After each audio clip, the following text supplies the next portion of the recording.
짜잔. 자, 봅시다. 오이, 오이. 아이고. 나의 메이크업. 어머, 벌써 올 봄날 된 것 같아요. 오늘 뭐, 아우, 날이 너무 좋아요. 그 말이 이제 벌써 3학년이 끝나간다는 얘기죠. 예? 네, 후딱 5월 되고요. 후딱 10월 돼요. 네. 그래서 바로 이제 그 화학 심층도 있고, 네, 입시도 있고, 그래서 여러분 대학도 가고 좋겠죠, 우진아. 그쵸. 그래. 자, 그래서 이제 이번 그 시험 범위에서 또 몇 가지 중요한 포인트 얘기를 해보도록 하겠습니다. 자, 이제 저번 시간에는 뭔 얘기를 했었어요? 저번 시간에 달턴 얘기를 했었죠? 기억은 나나, 달턴? 달턴 기억나요? 달턴의 무슨 설? 원자설이었죠. 그래서 이제 그 이후 얘기입니다. 그래서 이제 원자설이 나온 이후에 원자 내부에 대한 연구가 진행이 됐고, 원자 내부 입자 중에서 가장 먼저 발견된 입자가 뭐예요? 원자 내부 입자 중에서 가장 먼저 발견된 입자가 뭐예요?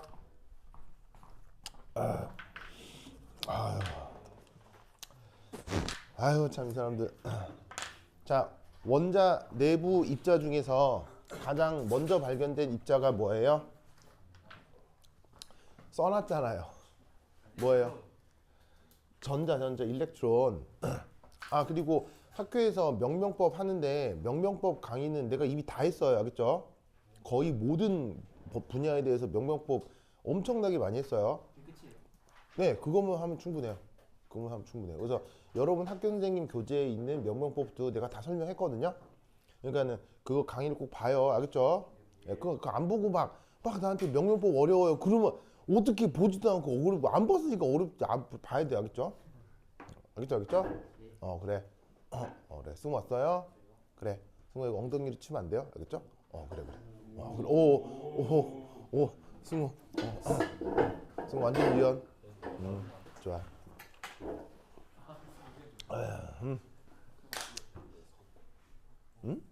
뭐라고? 충전기 빌려갔다고요? 알았어. 자, 보자. 그래서 달턴의 원자설 이후로 가장 먼저 발견된 입자가 일렉트론인데, 이 일렉트론 발견과 관련해서 가장 중요한 업적을 쌓은 양반 이름이 뭐예요? 바로 톰슨이죠. 톰슨. 그래서 이제 톰슨에 의해서 이 전자가 발견되었는데, 그 전자 발견에 이제 실험 장치를 이제 살짝 보면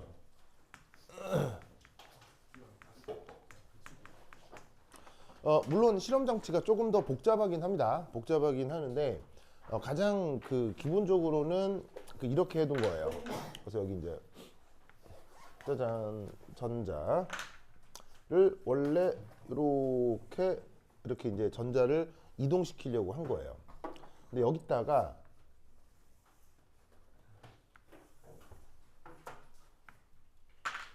한쪽에다가는 플러스, 한쪽에다가는 마이너스를 대전시킨 이런 식의 이제 뭐냐면 평행 전극판 속에서 여기에 있는 전자가 이동을 할 예정이었는데, 톰슨 같은 경우는 이렇게 이동을 시킨 다음에 전자의 움직임이 어떻게 되는지를 보려고 한 거예요. 그리고 또 이것만 한 건 아니고요. 여기다가 또 뭐까지 걸었냐면 그 자기장까지 걸었어요.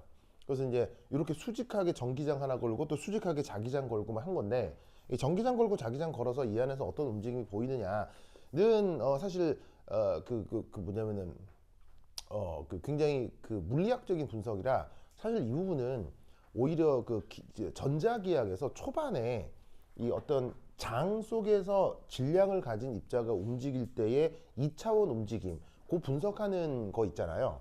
예를 들면 이건 뭐랑 똑같은 거냐면, 요런 언덕배기에서 물건을 던졌을 때 이렇게 이제 발사 속도가 있고, 그것에 대해서 이렇게 실제 움직임이 2차 곡선으로 이렇게 움직이잖아요. 왜냐면 뭐가 계속 작동하니까요. 중력이 자꾸 작동하니까요. 그래서 이런 식의 움직임 분석한 거 아시죠? 물리 시간에 많이 했었죠? 안 했어요? 했죠. 주성 했죠? 제 이름 기억하시네요. 어제는 민재라 그랬잖아요. 이 나쁜 놈아. 학교에 강민재가 3명 있다고. 어? 학교에 강민재가 몇 명 있어? 강민재. 강민재는 2명인데 네. 다른 민재는 졸업을 했어요. 아, 그래요? 네. 그래요? 얘는 민재가 아니잖아요. 아니요. 그쵸? 이상한 사람이야. 그래. 그래서 어찌됐건 물리 시간에 이런 거 배운 거 있죠. 그래서 그 분석 그대로라서 사실 요거를 내가 말씀드리기는 좀 그렇고 아마 학교 선생님도 뭐 심하게 얘기하진 않았을 거예요. 그래서 이제 그쵸? 막 2차 곡선 분석하고 막 가속도 생기고 여기 또 자기장 걸면 유도 뭐 그런 거 안 했죠? 네. 그래서 이제 이거에 대해서는 직관만 알면 되거든요. 그래서 이제 어떻게 되냐면 이 전기장 속에 이 전자를 집어넣게 되면 얘가 어떻게 된다? 그 궤적이 여기서 이 앞에서 들어오자마자 이렇게 휘어가지고는 이 앞에서 이렇게 궤적이 휘게 된다 이런 말이죠. 이유는 뭐 때문이겠어요? 얘가 전자가 마이너스 입자니까 마이너스와 마이너스하고는 척력이 마이너스와 플러스 사이인 인력이 생기기 때문에 이런 식으로 이 아래쪽 방향으로 전기력이 발생하겠죠. 그 전기력 때문에 원래 궤적이랑 다른 이런 결과가 나타나게 된다 이런 뜻입니다. 그래서 이제 톰스는 이렇게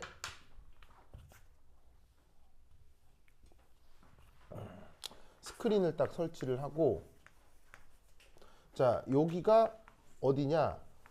No field. 전기장이 없을 때 전자가 닿는 어떤 위치고요. 여기가 이압 on field. 전기장이 있을 때 전자가 닿는 부분이 되는 거죠. 그래서 전기장 없이 전자가 그냥 직진해서 닿는 부분과 전기장을 세팅해서 이 녀석이 닿게 되는 이 부분에 대한 여기서부터 여기까지 거리를 maybe S 여기서부터 여기까지 거리를 S라고 하면 여기서 나타나는 실험 결과가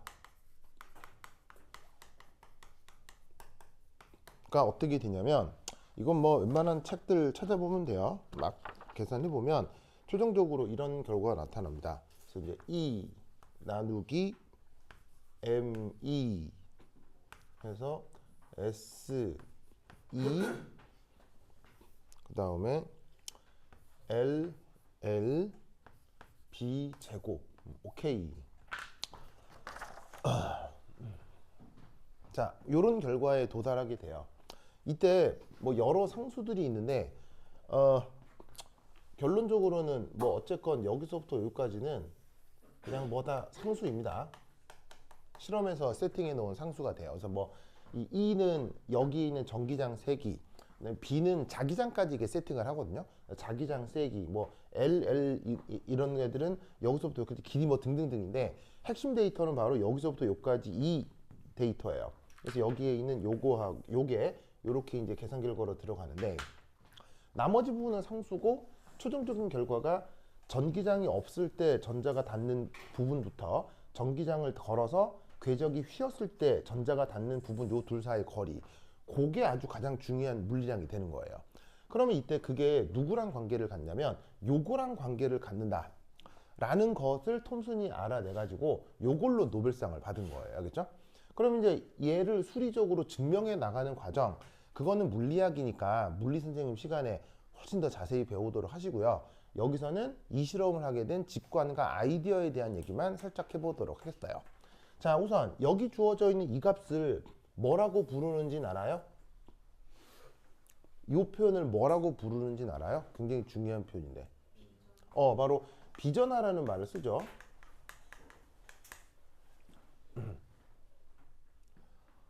비전하라는 말을 쓰거든요. 그러니까 뭐냐면 위에 있는 E는 뭐예요? 바로 전자 한 개 전하량 크기가 되는 거고, 그 다음에 아래쪽에 있는 ME 이 녀석은 뭐가 되는 거예요?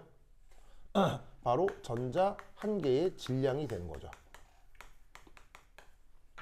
그래서 전자 한 개의 전하량과 전자 한 개의 질량의 요 비율이 이렇게 표현된다라는 걸 톰슨이 이제 알아내게 되는 겁니다. 그러면 여기서 어떤 직관이 나타나는지를 살펴보면 첫 번째 1. 자, 당연히 요 E 전자 한 개 전하량 크기라고 했죠. 이 값이 클수록 자, 어떻게 될 거냐면 전기력의 세기는 약해지겠어요, 커지겠어요? 당연히 커질 수밖에 없죠.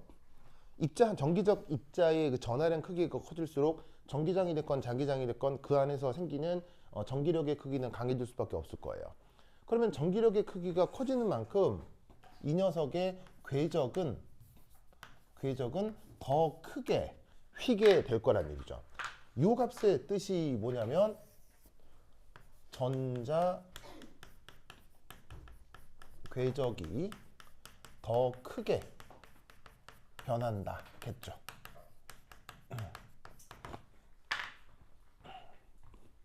그래서 전자 궤적이 변한다라는 게 전기장이 없을 때 도달했던 위치하고 전기장을 도입했을 때 도달했던 위치 사이의 거리가 궤적 차이인데 이 값이 크다는 얘기는 그만큼 요 평행 전기판에서 전자가 경험했던 전기력이 더 강하다는 의미가 될 테니까 아하 요렇게 해석을 하면 되겠구나. 그 다음 두 번째 이 ME 얘는 뭐냐면은 전자 한 개의 질량이죠. 그러면 전자는 어떻게 될 거냐면 그 질량이 클수록 관성이 크겠죠. 맞나요? 그러면 관성이 클수록 궤적은 잘 변하겠어요? 궤적은 잘 안 변하겠어요? 궤적은 잘 안 변하게 될 거란 얘기예요. 무슨 뜻인지 아시겠죠? 그래서 무거울수록 관성이 크니까 잘 안 변할 거다. 그러니까 이 실험을 그냥 하늘에서 막 그날따라 신내림을 받아가지고 막 자고 있는데 막 하나님이 머릿속에 막 실험 세팅을 막 알려줘. 그런 게 아니라는 거예요. 무슨 말인지 알겠어요? 그게 아니고 전자라는 알갱이가 있는데 이놈이 전하량, 질량은 당연히 있을 거고 입자라고 가정을 했을 테니까 그리고 그 녀석이 전기적인 입자라면 전하량이 나타날 텐데 이거를 내가 어떤 방식으로 이것의 존재를 규명할 거냐라는 거예요. 그러면은 전하를 가지고 있기 때문에 분명히 전기장이나 자기장 속에서 반응을 할 거고 반응을 해서 우리가 물리적으로 측정을 하는 궤적 변화를 측정을 하면 그게 어떤 물리량과 관계가 있을지를 고민을 해본 거예요. 그러면 전하량이 세개가 클수록 많이 휘겠네. 근데 얘도 질량을 가진 하나의 알갱이일 테니까 그 관성이 또한 저 궤적에 영향을 줄 수 있겠네. 무슨 뜻인지 알겠죠? 이런 생각을 하고 이걸 보여줄 수 있는 실험 장치가 뭐가 있을까를 고민해서 이런 아이디어를 만드는 거죠. 그리고 나서 구체적으로 막 뭐 2차 곡선을 풀고 막 뭐 운동방정식을 풀고 하는 거는 그건 이제 기술적인 문제고 그 기술을 생각하기 이전에 이 생각이 먼저 있었다는 거예요. 무슨 말인지 알겠죠? 그래서 이제 요게 바로 그 톰슨의 비전한 실험이고 이걸로 톰슨은 뭘 받습니까? 노벨상을 받는다 이런 말이죠. 뭔 뜻인지 아시겠죠? 노벨상을 받게 된다 이런 뜻입니다. 오케이 됐다. 참네. 노벨상. 또 노벨상 하니까 갑자기 또 생각나는 사람이 있네요. 노벨상 좋죠. 좋죠. 뭐라고? 누가 노벨상 받았다고? 그래? 노벨 평화상이요? 노벨 평화상은 이게 이제 노벨 평화상도 중요한데 근데 노벨 평화상 그리고 그 업적을 폄하하고 싶은 생각은 없고 김대중 대통령은 여러분들이 어떻게 평가하시는지는 모르겠는데 김대중 대통령은 전 세계적인 정치인이에요. 전 세계적인 정치인. 그 정치 테크닉이 거기 위인급이에요. 정말 대단한 사람이에요. 그러니까 정말 대단한 사람 맞아요. 예, 이게 뭐 좋아할 수도 있고 안 좋아할 수도 있는데, 그러니까 이제 내가 정치적인 목적이 있잖아요. 그래서 그 목적을 향해 도달하는 방식. 그래서 주변의 사람들을 설득하고, 혹은 주변의 사람들을 이겨내고, 그래서 내가 원하는 정치적 목적에 도달하는 걸 정치 기술이라고 하는데, 그게 아마 인류 역사상 가장 뛰어났던 사람 중에 한 명이에요. 대단한 양반이에요. 그래서 이제 그때 클린턴 대통령이 되게 도움을 많이 요청했었죠. 그래서 미국 대통령인 클린턴이 그래서 김대중 대통령을 굉장히 그 멘토처럼 따랐었어요. 왜냐면 클린턴 대통령이 정치적으로 되게 힘들었었거든요. 왜냐면 클린턴 대통령이 대일 쌓인 건 알아요? 몰라요? 아이, 미국에서 정치하려면 뭐가 있어야 돼요? 돈. 미국에서 정치하려면 집안이 좋아야 돼요. 미국 정치가 민주주의라고 생각하면은 진짜 그건 정말 정말 정말 한심한 소리예요. 미국 정치는 귀족 정치예요. 그래서 미국에서 정치인이 되려면 집안이 존나게 잘 살아야 돼요. 트럼프 엄청 잘 살아요. 재산 70. 예, 그 사람 이게 드러난 재산만 한 40조 돼요. 40조. 예, 드러난 재산만. 예. 그러니까는 이제 그래서 사실은 트럼프는 정치할 사람이 아니에요. 정치 못해요. 그래서 미국은 돈 많다고 정치할 수 있는 게 아니고요. 집안이 좋아야 된다고. 집안이 귀족 집안이어야 된다고요. 근데 트럼프는 귀족 집안이 아니고요. 트럼프는 평민 집안에서 살았는데 지가 똑똑해가지고 돈을 많이 벌었을 뿐이야. 그래서 미국의 엘리트 계급들은 절대로 트럼프를 정치판에 들어오는 걸 막았었거든요. 근데 트럼프가 머리가 너무 좋아서 그 역경을 뚫고 대통령까지 된 거예요. 그래서 트럼프 얘기도 한 3시간짜리 얘기가 있는데 정말 재밌어요.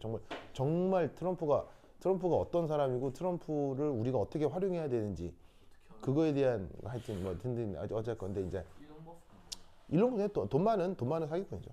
네. 뭐야 하여튼 그러니까는 트럼프하고 코드가 잘 맞죠.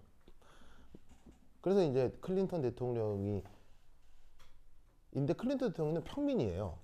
또 집안이 존나 가난해요. 근데 왜 대통령이 됐냐? 근데 클린턴이 그거 똑똑했어요.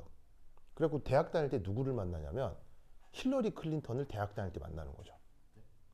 클린턴 대통령은 클린턴이 중요한 게 아니고요. 클린턴 대통령의 부인이 중요해요. 그 부인 집안이 미국의 귀족 집안이에요. 귀족 집안이에요. 그래서 그 집안에서 계획을 세웠어요. 우리 집안에서도 대통령을 하나 만들자. 누구처럼? 케네디처럼. 그런데 그 힐러리 집안에는 희한하게도 아들이 안 나왔어요. 그리고 힐러리 집안에서 이 아들이 있어야 대통령을 만드는데 왜? 미국은 여자는 대통령이 못 돼요. 여러분 미국이 되게 선진 사회 같죠? 미국은 되게 선진 사회 같죠? 미국은요 존나 구린 사회예요. 진짜 그게 안 됐죠. 미국은 여자가 대통령이 못 돼요. 절대 못 돼요. 미국은 되게 사상이 구리기 때문에 여자가 대통령이 절대 못 돼요. 네, 차라리 우리나라가 여자 대통령이 먼저 나오지. 우리나라 정치를 우리가 많이 비판하지만 미국 정치만큼 구린 데도 없어요. 그래서 여자가 대통령이 안 된다는 걸 미국 귀족 집안들도 알아서 그래서 힐러리 집안에서 대릴사위를 들인 거예요. 대릴사위. 그래가지고 그 대릴사위를 들인 게 힐러리가 스탠포드 대학을 다닐 때 대학에서 똑똑한 애를 고른 거예요. 스탠포드 대학 다닐 정도면 멍청한 애예요, 똑똑한 애예요? 존나 똑똑한 애겠죠. 똑똑한 애를 고른 거예요. 골랐는데 당연히 어떤 애 골라야 되겠어요? 집안에 힘이 있는 애 골라야 되겠어요? 집안이 비실비실한 애를 골라야 되겠어요? 집안이 비실비실한 애를 골라야 그 집안의 대릴사위처럼 쓸 거 아니야. 그래서 고른 게 클린턴이에요. 그리고 허우대 좋아야 되겠죠. 왜 허우대 좋아야 돼요? 정치인은 허우대 좋아야 돼요. 허우대. 키도 크고 잘생기고. 정치인은 그거 되게 중요해요. 왜냐하면 대중 앞에 나서잖아요. 그러니까는 그 미션을 받고 딸 클린턴은 딸 힐러리는 스탠포드 대학에 가서 거기서 키 크고 잘생기고 공부 잘하고 똑똑한데 집안이 되게 가난한 남자 하나를 고른 거예요. 그래서 데리고 와가지고 존나 구워 삶아가지고 집안에 대릴사위로 들이죠. 그러면 엄청 가난한데 막 등록금 다 내준다, 뭐 너 앞으로 뭐 국회의원도 시켜준다 하면 어쩔 수 없지. 뭐 그 집 대릴사위로 들어가야죠. 근데 여러분 그런 집안에 대릴사위로 들어가면 개인적인 인생은 어떻게 될까요? 개인적인 인상은 없는 거예요. 그리고 그런 집안에 들어가잖아요. 어떤 취급 당하는 줄 아세요? 네, 뭐라고 할까요? 진짜 인간 이하의 취급을 받아요. 대릴사위니까요. 근데 이제 거기서 클린턴은 참아가는 거죠.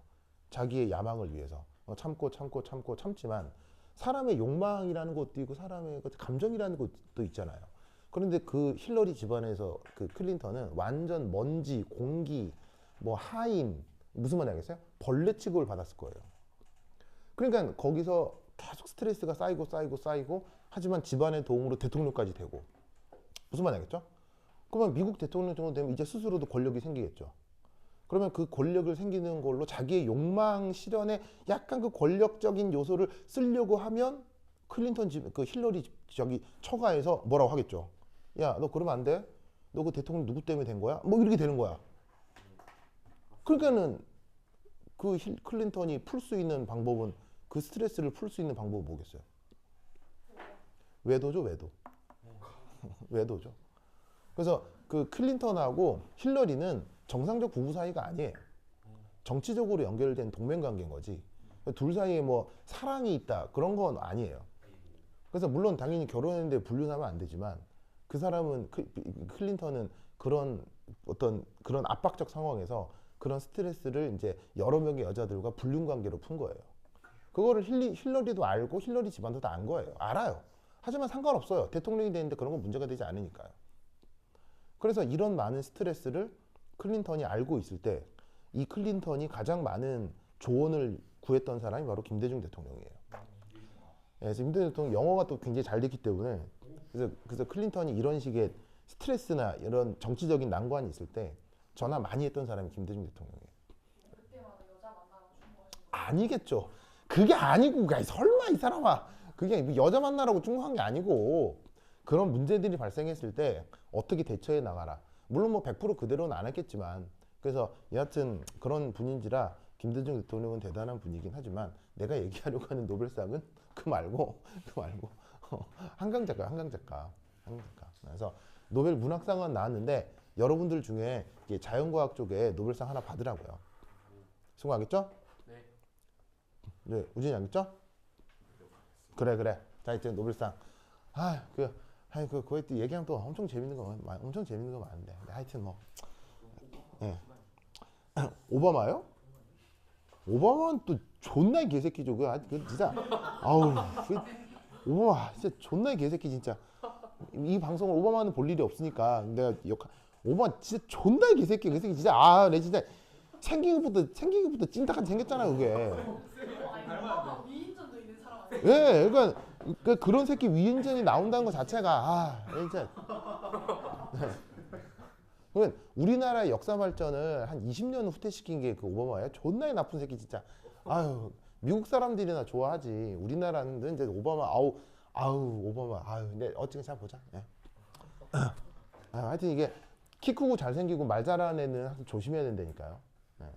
왜냐면 공자가 제일 싫어했던 사람이 누구예요?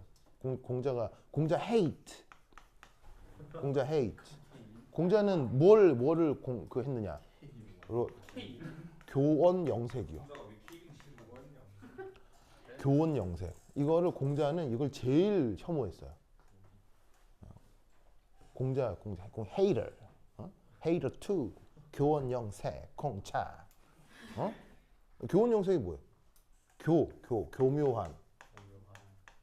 말. 영이 예쁜 색 얼굴. 외모를 예쁘게 꾸민 상태에서 말을 교묘하게 하는 거. 이걸 교원영색이라고 하거든요. 이거의 목적은 뭐예요? 사기예요. 그래서 공자가 제일 싫어하는 게 이거예요. 이거 대표적인 정치인이 오바마예요. 오바마 허브대 좋잖아요. 그 정도면 뭐 연예인급이잖아요. 키도 크고 이게 흑인 얼굴로 정말 잘생겼잖아요. 키도 크고 몸매도 좋고 그리고 말 잘하잖아요. 그러니까 우리가 다 속아 넘어가는 거예요. 좋은 사람이라고. 걔도 거대한 어떤 정치적 이익이 하나의 말일 뿐인데 하여튼 우리가 그걸 이해하고 살아야 되는데 보통 사람들은 생각 잘 안 하지. 자, 기회가 되면 나중에 오바마 얘기도 나중에 해드릴게요. 자, 어쨌거나 그래서 요 아이디어를 가지고 실험을 해서 요런 전자 발견에 대한 그 뭐냐면은 업적을 쌓은 것이 바로 톰슨이다. 그러면 전자를 발견했죠. 그럼 그 다음 톰슨은 뭐 했게요? 여기까지만 멈췄으면 톰슨은 뭐 그렇게 조롱의 대상이 되진 않았을 거예요. 이 세 번째가 문제인데 세 번째. 그 다음 뭐 했게요? 톰슨은 바로 원자 모델을 제시한 거예요. 원자 모델을 제시한 거예요. 자, 그러면 톰슨 이전에 원자 모델을 제시한 건 누구죠? 가은아? 네? 톰슨 이전에 원자 모델을 제시한 건 누구죠? 러더포드는 톰슨 제자예요? 그렇죠. 바로 달턴이죠.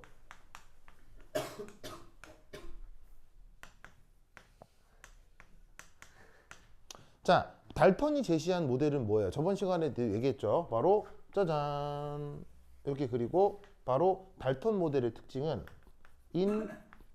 인디스트럭터블. 이게 달턴 원자 모델의 핵심이죠. 인디스트럭터블 무슨 뜻이에요? 금강불괴 알겠죠? 금강불괴란 말 알죠?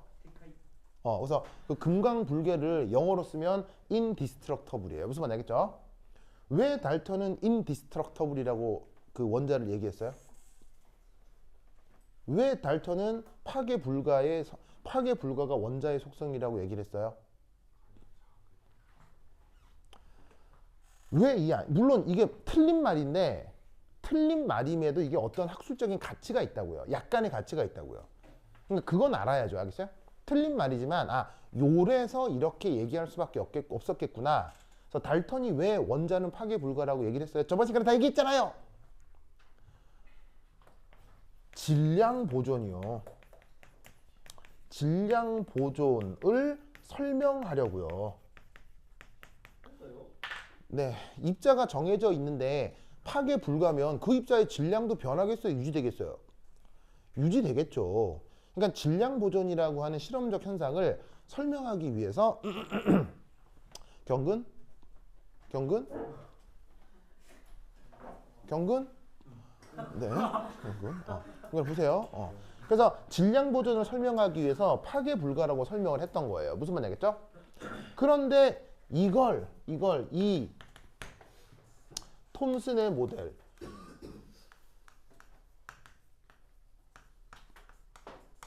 바로 원자는 더 이상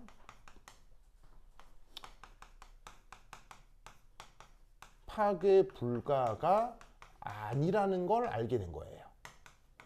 왜? 바로 전자를 발견해냈기 때문이죠. 원자 안에 있는 입자 중에 전자가 있다는 걸 알았기 때문에 전자가 더 이상 파괴 불가한 것이 아니다 라는 걸 알게 된 거예요. 그래서 어떻게 얘기를 했냐면 그렇다면 원자는 뭐하다? 유동적 구조다. 유동적 구조다. 자, 달턴의 원자 모델로도 전자의 존재는 뭐 표현해 볼 수는 있겠죠. 여기 전자가 있다라고 얘기하면. 하지만 이게 왜 굳이 유동적 구조라고 말을 바꿔야 하냐면 여러분 예를 들어서 이런 큰 바위 같은 게 있는데 사실 자연계에 존재하는 바위 같은 것도 순물질이에요? 다 혼합물이에요? 자연에 존재하는 모든 물질은 100% 혼합물이죠. 그럼 큰 바위가 있을 때 바위 같은 걸 이렇게 딱 눈여겨보면 예를 들어서 이렇게 어떤 부분에 이게 조그만 또 다른 짱돌 같은 게 이렇게 콕 박혀 있을 수 있단 말이에요. 어디는 이런 모양이, 어디는 이런 모양이, 이런 광물들이 조그맣게 박혀 있을 수 있죠. 그리고 걔네들이 사람 눈에 보일 정도로 꽤 크게. 그러면 바위라고 하는 건 기본적으로 유동적인 걸 얘기하는 거예요? 딱딱한 걸 얘기하는 거예요? 바위라고 하는 건. 딱딱하잖아요. 그럼 딱딱하게 있는 상태에서 이런 요소들을 이렇게 손으로 끌근다고 이거 빠져나와요? 안 빠져나와요? 빠져나올 리가 없잖아요. 무슨 말인지 알겠어요? 그런데 저런 식의 간단한 실험으로 이런 게 뭔가가 어떤 전체를 구성하는 요소가 쏙쏙 빠져나온다는 얘기는 얘가 더 이상 딱딱한 구조란 얘기예요? 그게 아니라 몰랑몰랑한 구조란 얘기예요? 얘가 몰랑몰랑한 구조여야 여기 있는 것들이 약간의 자극만 주면 쇽쇽 빠져나온다. 이렇게 말을 만들어낼 수가 있다는 거죠. 그래서 탐스는 전자 발견 이후에 원자는 달턴처럼 딱딱한 구조가 아니라 몰랑몰랑한 구조다. 무슨 뜻인지 아시겠죠? 그래서 그 유명한 뭐를 제시한 거예요? 바로 푸딩 모델을 제시한 거예요. 무슨 말인지 알겠죠? 푸딩 알죠? 푸딩. 그래서 푸딩은 기본적으로 딱딱한 녀석이에요? 몰랑몰랑한 구조예요? 몰랑몰랑하고 그래서 원자 전체는 이런 특히 유동적인데 전체적으로 플러스 전하가 분산되어 있고 거기에 전자가 알맹이처럼 콕콕 콕콕 들어가 있는 이런 푸딩 모델을 제시를 한 거예요. 그래서 그냥 계란하고 유지방으로만 만드는 푸딩도 있지만 계란하고 유단백으로 만드는 푸딩도 있지만 거기에다가 약간의 뭐 건포도나 이런 씹을거리를 쪽쪽 넣어가지고 이게 몰캉몰캉 씹는데 안에 쫀득쫀득 씹히는 이런 식감을 위해서 안에 알맹이 좀 고명을 좀 넣기도 하거든요. 푸딩 만들 때. 그래서 이제 푸딩 안에 들어있는 건포도 무슨 말인지 알겠어요? 그런 것처럼 원자 모델을 제시를 한 거죠. 무슨 뜻인지 아시겠죠? 예? 그래서 왜 탐슨이 차후에 비판을 받을 수도 있는 푸딩 모델을 제시했느냐? 바로 전 세대의 달턴 모델을 반박하기 위해 이 몰랑몰랑한 모델을 제시를 한 거예요. 이 히스토리를 알아야 돼요. 무슨 말인지 알겠죠? 그죠? 민재 알겠니? 아유, 민재 주성이. 응? 주성이 알겠어요? 그래. 그래요. 민재는 주성이하고 친해요? 아, 네. 자, 그래서 요거 꼭 기억해 두시기 바랍니다. 됐죠? 됐죠? 자, 그 다음. 자, 첫 번째는 톰슨의 음극선 실험이에요. 전자 관련해서. 두 번째는 바로 밀리칸의 기름방울 실험이죠. 전자 관련해서. 자, 밀리칸의 기름방울 실험은 바로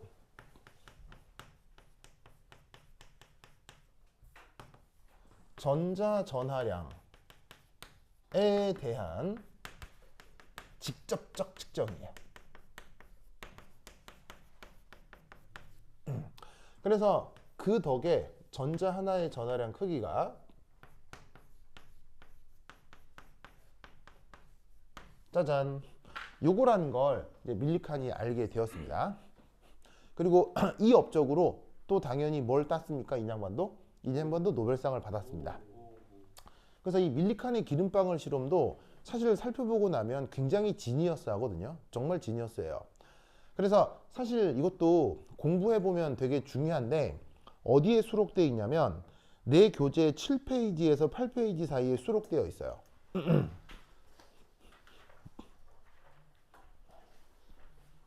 그래서 교재 7페이지, 8페이지 사이 보시면 밀리칸의 기름방울 실험이 거기 나와 있거든요. 보이시죠? 보이시죠?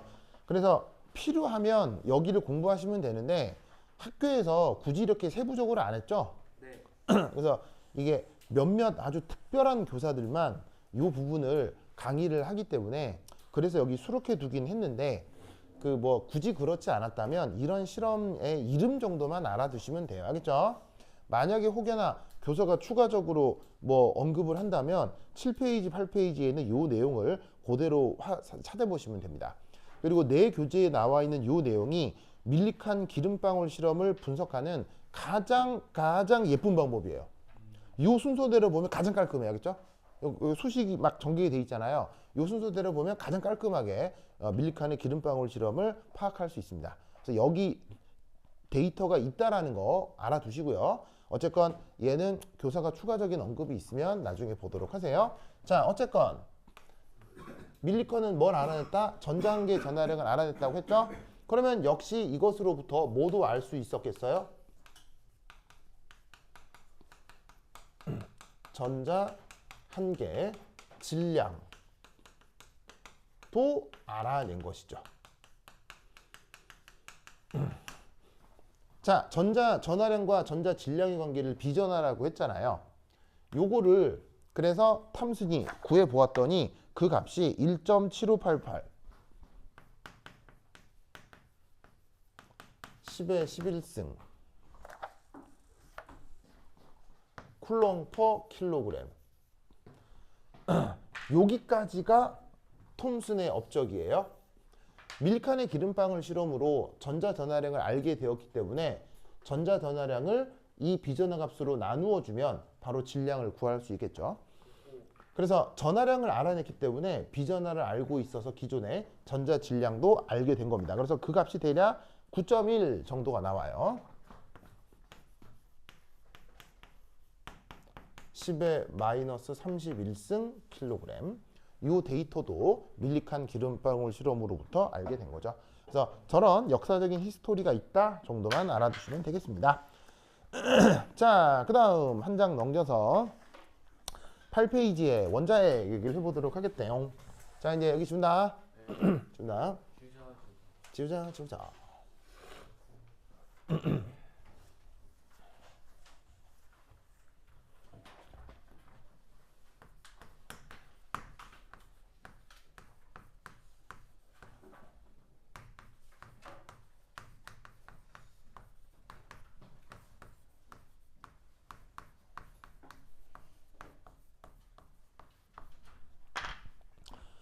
자, 이 러더포드. 러더포드. 자, 이 양반은 이제 어떻게 한 거냐면 이렇게 합니다. 첫 번째 1.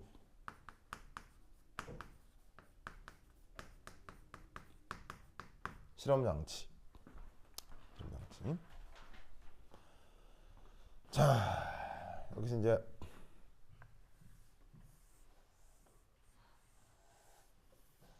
짜잔. 요런 게 이제 보통 PB예요. PB가 뭐예요? 납. 왜 하필 납? 이제 납을 주로 쓰는 이유는 얘가 방사선을 잘 흡수하기 때문이죠.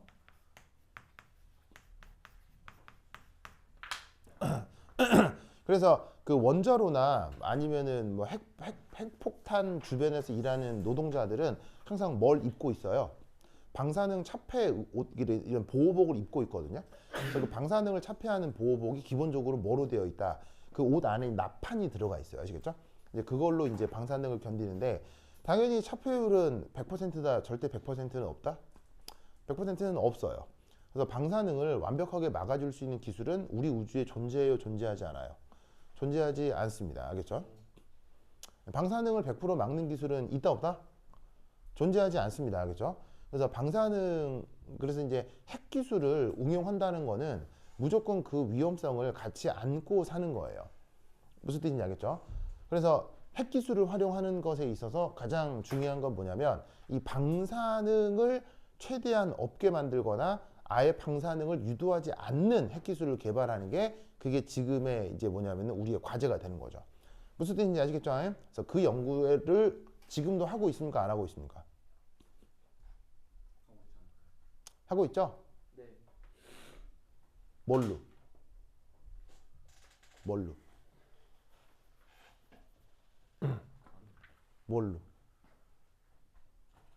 바로 힐륨3요. 힐륨3 알아요? 아, 힐륨3 몰라요? 힐륨3? 힐륨3면은 이게 양성자 몇 개 있어요? 2개 있죠. 전자 몇 개 있어요? 아, 양성자 2개. 그 다음에 중성자 몇 개 있는 거예요? 예? 중성자 3개라고요? 자, 여기에 있는 건 무슨 번호예요?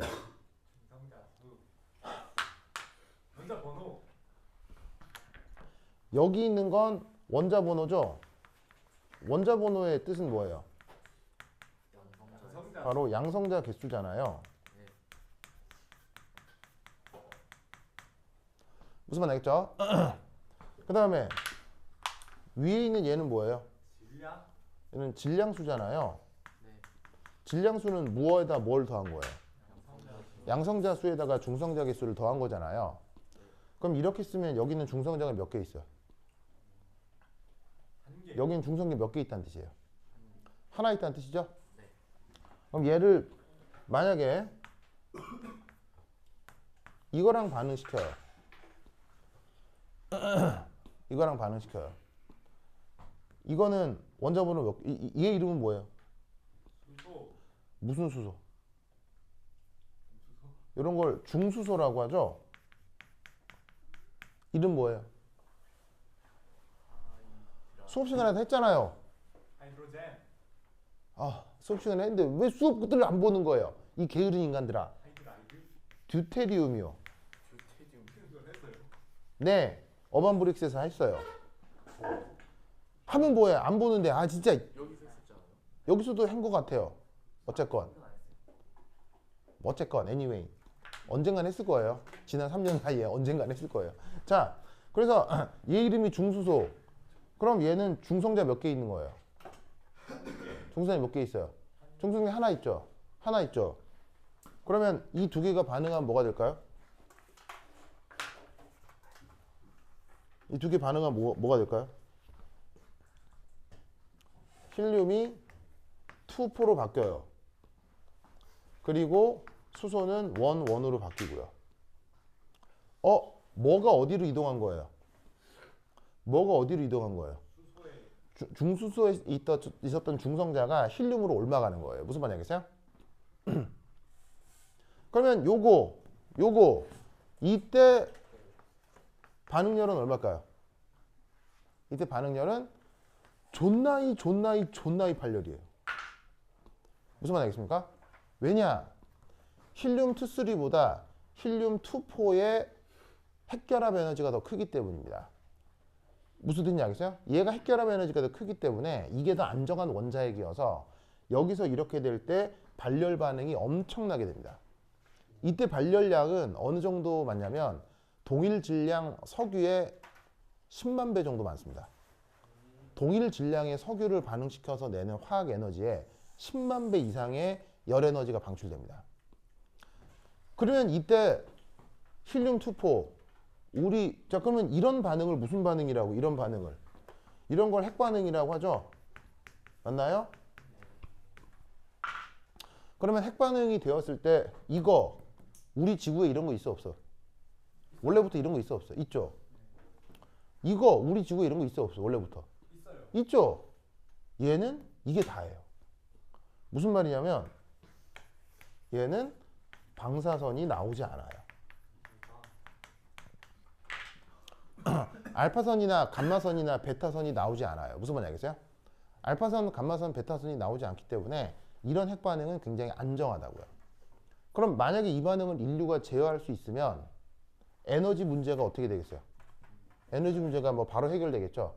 계산상으로는 인류가 20만 년 동안 쓸 에너지를 생산해낼 수 있어요. 그러면 여기서 관건은 중수소 우리 주변에 있어 없어요? 있어요. 중수소 우리 주변에 꽤 많아요. 어디에? 바다예요. 바다. 그리고 우리 몸속에도 있고요. 우리가 먹는 물속에도 있어요. 어느 정도 많냐면 여러분 사설 그 수영장 가본 적 있죠? 실내 수영장. 실내 수영장에 가면 물 많이 담겨 있잖아요. 그럼 여러분들이 평소에 가는 그냥 중급 규모의 실내 수영장에 물이 가득 담겨 있으면 그 여러분들이 보는 물 중에 요만큼은 중수소예요. 알겠어요? 요만큼은 중수소로 되어 있는 물이 거기에 있어요. 요거를 분리해낼 수 있다 없다? 분리해낼 수 있습니다. 그러면 그 수영장에 있는 물 전체 한 요 정도는 중수소가 있기 때문에 전 지구를 확대하면 요 바닷물에서 걸러낸다고 치면 중수소가 꽤 있다는 얘기, 꽤 없다는 얘기. 우리 지구에 꽤 많습니다. 아시겠어요? 뭐 콸콸콸 많은 정도는 아닌데 꽤 있어요. 그럼 이건 어디 많을까요? 태양이. 이건 어디 많을까요? 이건 주로 어디서 만들어질까요? 태양에서 만들어집니다. 태양에서 주로 만들어지고 만들어진 태양에서 얘가 전 우주로 쏟아져 나갑니다. 그래서 태양에 이게 엄청나게 많고 전 우주로 퍼져나가기 때문에 태양에서 만들어진 얘가 전 우주로 퍼져나가는 걸 인류가 얘를 수거하기가 어렵겠죠. 당연히 얘는 지구로도 쏟아져 들어옵니다만 얘는 이런 식으로 반응성이 크기 때문에 지구로 쏟아져 들어오는 힐륨3는 지구 대기랑 반응해서 다 없어져 버립니다. 그러면 이 힐륨3를 어디서 얻으면 될까요? 헬륨 2포에서. 그러면 에너지가 될 거 아니에요. 이거 어디서 가져오면 되죠? 우주에서 만든 우주 어디요? 자, 지구로도 쏟아져 들어온다고 했잖아요. 지구로도 쏟아져 들어오지만 지구에서는 회수할 수 있어요? 못해요? 못하죠. 왜? 지구 대기랑 반응해서요. 그럼 어디서 회수하면 되겠어요? 달, 우주, 달이요, 달. 달에 이거 존나이 많아요. 달에 얼마나 깔려 있냐면 달 표면 전체에 대략 추산으로 30cm 두께로 달 전체에 깔려 있어요. 달은 대기가 있어 없어요? 없죠. 달은 태양의 태양풍을 수백만 년 동안 맞아왔을 거 아니에요. 그래서 태양으로부터 나온 힐륨3가 달 표면에 쫙 깔려 있어요. 무슨 말 알겠어요? 그 달 앞면에. 그거 싹 긁어오면 돼요. 그래서 이걸 긁어오려고 하는 프로젝트가 뭐예요? 닐 암스트롱. 이게 아르테미스 프로젝트예요. 아르테미스 프로젝트. 아르테미스 프로젝트가 바로 달에 있는 힐륨3 수거 계획이에요. 이걸 주도하고 있는 나라가 어디예요? 미국. 당연히 미국이죠. 근데 미국이 혼자 하려고 하지 않아요. 소위 얘기하는 미국 우방국들이랑 같이 하려고 하거든요. 왜냐하면 중국하고 러시아도 이걸 하고 있기 때문에. 그래서 미국이 영국, 프랑스, 일본 등과 함께 하려고 해요. 거기에 누구도 참여하게 되었어요? 거기에 우리나라도 참여하게 되었어요. 그래서 여러분들 중에 몇 명은 내 나이 됐을 때 이거 하고 있을 거예요.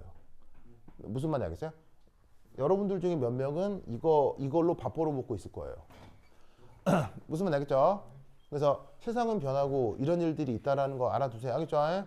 그래서 이 프로젝트가 이제 언제 우리나라가 참여하게 된 걸로 결정을 했냐면 바로 전 정권에서 트럼프 대통령하고 그때 당시 우리나라 대통령하고 협약을 해서 우리도 이 아르테미스 프로젝트에 들어가기로 한 거예요. 그래서 우리나라가 가지고 있는 디지털 기술하고 과학 기술 등의 아르테미스 프로젝트에 참여하고 우리나라의 우주인도 몇 명 참여하기로 했어요. 그래서 이 아르테미스 프로젝트는 뭐이기도 하냐면 최초로 여성 우주인이 달에 착륙하는 거. 그것까지 포함해요. 무슨 말인지 알겠죠? 그래서 이름이 아르테미스예요. 1970년대 프로젝트 이름은 뭐였어요? 아폴로였죠? 최초로 달 착륙한 거. 아폴로는 남자 여자예요. 남자잖아요. 아르테미스는 여자잖아요. 제목을 왜 여자로 한 거냐면 여성 우주인의 최초 달 착륙 프로젝트. 무슨 말인지 알겠죠? 그래서 아르테미스야. 그래서 저기 체리나 달 어때? 달? 어. 달요? 사이버. 널 달에 데려가 줄게. 어? 아니 그 애니 있어. 하여튼 그렇다. 멋있다. 하여튼 그렇다. 그래서 이런 거 할 수 있다. 알겠죠? 하여튼 알아두시고. 자, anyway. 그래서 어쨌거나 이런 핵 연구에서 핵 반응 연구에서 가장 무서운 게 방사능이라 실험에서 방사능을 차폐하는 게 가장 중요하거든요. 그래서 이렇게 납으로 된 그릇을 준비하고 여기에 짜잔 레이디오 액티브 한 물질을 여기에 이제 배치를 합니다. 레이디오 액티브 우리말 번역은 뭐라고 하면 되겠어요? 바로 방사성 물질.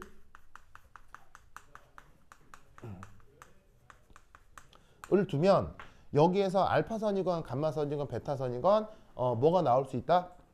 방사능이 나올 수 있다는 얘기예요. 그 나올 수 있는 방사선 중 짜잔 누구? 요 알파 입자라고 하는 방사선을 이렇게 방출을 시키는 거예요. 베타선, 감마선도 나오는데 여기서는 알파 입자를 활용한 거예요. 알겠죠? 그래서 알파 입자라고 하는 이 녀석이 바로 방사능의 한 종류입니다.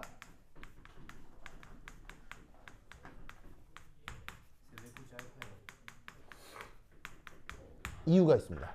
베타선, 감마선은 원하는 실험 결과를 만들어주지 못해요. 그래서 뭐냐면 그 원자핵을 발견을 하려면 우연찮게 알파선과 상호작용을 한 것으로부터 이 뭐냐면 원자핵 발견을 할 수 있거든요. 그래서 베타선, 감마선 말고 지금은 알파선을 쓴 건데 최종적으로 이해를 하게 되면 뭔 말인지 알 수 있게 돼요. 그렇죠? 알 수 있게 됩니다. 그러니까 컨셉은 이거예요. 대충 알고 있죠. 핵이랑 충돌해서 휘는 거. 알파선은 그 구성이 뭐냐면 얘는 힐륨 2, 4, 2 플러스 입자입니다. 요건 알죠? 요건 알죠? 자, 2포니까 이 힐륨 원자 안에는 양성자 몇 개 있어요? 힐륨 원자에 가는 양성자가 2개고 중성자 몇 개 있어요? 2개고 보시다시피 플러스 입자예요, 마이너스 입자예요? 마이너스 입자죠. 그러면 방사능 중에 왜 알파, 베타, 방사능 중에 왜 알파를 썼느냐? 방사능이 알파선, 베타선, 감마선이 있다는 건 알아요? 우준아, 뭐 알았어요? 알고 있었어요? 네. 자, 여기 지울게요.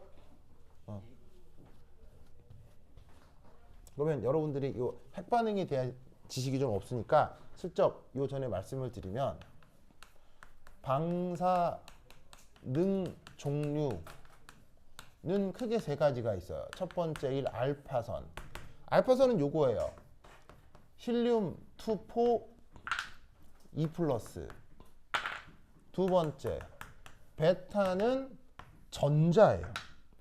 그냥 얘는 순수한 전자예요. 그리고 세 번째 감마선이 있어요. 얘는 순수한 빛이에요. 그래서 핵 분열이나 핵 반응 시에 방사능이 나온다고 하면 저 3개 중에 하나거든요. 그러니까 알파 입자 산란 실험을 할 때 저 러더포드가 원자핵 발견을 할 때 방사능의 종류가 이러하기 때문에 베타하고 감마로는 원자핵 발견 실험이 불가능한 거예요. 이유 알겠어요? 왜 원자핵 발견 실험에서 알파만 되고 왜 베타 감마는 왜 안 되겠어요? 왜 안 되겠어요? 알파 입자 산란 실험은 원자핵에다가 알파 입자를 던지잖아요. 알파 입자가 던져서 튕겨 나오잖아요. 왜 튕겨 나와요? 바로 플러스인 원자핵과 플러스인 알파 입자 사이의 정전기적 청력에 의해서 휘는 거예요. 무슨 말 알겠어요? 그 휘는 패턴으로부터 원자핵을 발견한 거예요. 전자 던지면 어떻게 돼요? 전자 던지면 흡수돼요. 그냥 안 튀어나와요. 전자는 마이너스고 원자핵은 플러스니까 흡수되고 기존의 원자핵이 핵분열을 통해서 쪼개져 나올 수 있어요. 아주 이상한 실험 결과가 나올 거예요. 전자 안 돼요. 그 다음 순수한 빛은 플러스예요, 마이너스예요? 빛은 플러스예요, 마이너스예요? 중성이죠. 중성이니까 원자핵이 됐건 전자핵이 됐건 던지면 그냥 나와요. 아무런 변화가 일어나지 않아요. 그냥 얘는 100% 투가 돼요. 즉 원자핵을 발견한다라는 컨셉에서는 이 둘은 무용지물인 거죠. 그래서 여러 방사능 중 알파를 쓴 거예요. 이해했어요? 어떤 상황인지 알겠어요? 어렵지 않아요. 그냥 생각해보면 당연한 얘기인 거예요. 그래서 이 알파 입자가 튀어나오게 하고 그 다음 여기다가 어떤 세팅을 하냐면 그 유명한 바로 금박이죠. 여러분 금박이라고 알아요? 금박? 혹은 금은 알아요? 금? 금 알죠? 금. 누리끼리한 금. 금이 순수한 금 상태에서는 되게 몰랑몰랑합니다. 그런 얘기는 들어봤죠? 몰랑몰랑해서 어떻게 할 수 있냐면 이 금박 어떻게 만드는 줄 알아요? 금박 어떻게 만드냐면 어떻게 하냐면 이렇게 합니다. 네, 어떻게 하냐면 종이를 준비해요. 그리고 조그만 금 조각을 넣어요. 그리고 위에 종이를 한 장 더 덮어요. 요거를 이렇게 부드러운 나무 망치로 종이를 통통통통 부드럽게 치는 거예요. 무슨 말 알겠어요? 그러면 그 정도로만 가격을 해도 순금은 되게 무르기 때문에 여기서 척척척척척 퍼져나가요. 이 정도로만 때려도요. 근데 이걸로 끝나는 게 아니라 때린 다음에 그럼 이제 이 금이 쭉쭉 퍼져나가겠죠? 그러면 이제 종이 사이에 금이 조금 얇게 퍼졌을 거 아니에요. 그리고 그 위에 종이가 한 장 또 덮고 있겠죠. 이걸 또 기술자들이 어떻게 하냐면 요거를 또 접어요. 종이를 반으로 접어요. 또 때려. 알겠어요? 그러면 왜 무슨 뭐 유튜브 뭐 이렇게 무슨 영상 이런 거 보면 종이를 최대 몇 번까지밖에 못 접는다 뭐 그런 거 있잖아요. 그래서 이게 종이가 접히는 때까지 계속 때리는 거예요. 계속. 그러면 접고 때리고 접을 때까지 계속 때리고 나서 얘를 나중에 쫙 펴면 어떻게 되겠죠? 쫙 펴면 샥 기계 무슨 말 알겠죠? 뭐만 알겠죠? 이렇게 금박을 만들어요. 그러면 이런 식으로도 만들어도 이 금박 두께가 어느 정도게요? 이렇게만 만들어도 금박 두께가 100마이크로미터 정도 나와요. 그럼 100마이크로미터면 어느 정도냐면요. 얘를 딱 손으로 이게 손으로 잡히지도 않아 한이 얇아서 그래서 핀셋 같은 걸로 쩌쁘게 잡아가지고 이런 형광등에 딱 비춰보면 금인데 빛이 투과돼 나와. 그 정도로 얇게 금박을 만들 수 있어. 무슨 말 알겠죠? 이런 금박 제조 기술은 언제부터 개발된 거게요? 1900년. 금박을 이렇게 만드는 건 언제부터 인간이 이렇게 만들었게요? 1500년. 청동기 시대부터 이렇게 만들었어요. 청동기 시대 알죠? 저번 시간에 얘기했던 거. 그래서 왜 그 청동기 하면은 가장 유명한 문명이 뭐라 그랬어요? 바로 이집트 문명이라고 했죠? 그 이집트에 투탕카멘 보면 막 황금칠 돼 있잖아요. 투탕카멘에 있는 황금칠이고 황금이 요렇게 금박을 만들어 가지고 그 가죽으로 만든 그 가면에 금박을 이렇게 판박이를 해서 올린 거예요. 뭔 말인지 알겠어요? 그러니까 고대 유물에 그렇게 금이 판박이로 들어가 있다는 얘기는 청동기 시절 이전부터 인간은 이렇게 이 금박을 만들어 왔다는 얘기예요. 무슨 말인지 알겠어요? 그리고 지금도 인도나 어디 이런 그 나라 이런 공장 이런 데 가면 아직도 공장 노동자들이 이런 식으로 금박을 만들어요. 무슨 말인지 알겠죠? 알겠죠? 네, 요거. 그래서 사람들이 이거 잘 모르는데 이렇게 금을 세공하는 이런 조그만 공방 있잖아요. 그런데 가면 이렇게 막 때리다 보면 금 부스러기가 떨어지겠죠. 그럼 여러분 금은 부스러기여도 싸이 비싸요. 비쌉니다. 그래서 그런 금을 세공하는 공장은요. 바닥에 항상 뭐가 깔려 있다? 뭐가 깔려 있게요? 바로 금가루가 깔려 있어요. 그래서 금 세공 공방에는 이 바닥에 깔려 있는 카펫을 수거하는 업체가 있습니다. 그 금 공장에서 바닥에 깔려 있는 카펫 있잖아요. 그거 수거할 때 이게 돈 얼마게요? 5천만 원 정도예요. 그거 1년 정도 작업하고 나서 그 카펫 털면요. 금 5천만 원치 나와요. 무슨 말인지 알겠어요? 그래서 어떻게 하냐면 그걸 전문적으로 수거해가는 업체가 있습니다. 그래서 그 업체가 와서 그 공방에서 돈을 받는 게 아니고요. 공방에 가서 그 업체가 돈을 내고 그 카펫을 가져가는 거예요. 무슨 말인지 알겠어요? 그래서 가져가서 자기 작업실 가서 탈탈탈 털어가지고 금을 이게 모으는 거예요. 그런 업체가 있어요. 무슨 말인지 알겠죠? 이걸 내가 왜 하느냐? 김선아가 금속공예 전공이거든요. 네, 그래가지고 김선아한테 들은 얘기예요. 그래서 이제 그런 금 공방에 가면 다 그렇다고 뭐 하여튼 뭐 anyway. 그래서 지금도 금박을 이렇게 만듭니다. 알겠죠? 그래서 그 얄푸리한 금박에다가 이제 뭘 던지는 거예요? 이 알파 입자를 던지는 거지. 무슨 말인지 알겠죠? 그래갖고 얘가 여기에서 알파 입자가 샹 비행해 와서 이 알파 입자가 그 다음 어떻게 될 거냐? 부서! 한 10분 쉬었다 하도록 하겠습니다. 화장실 갔다 오세요.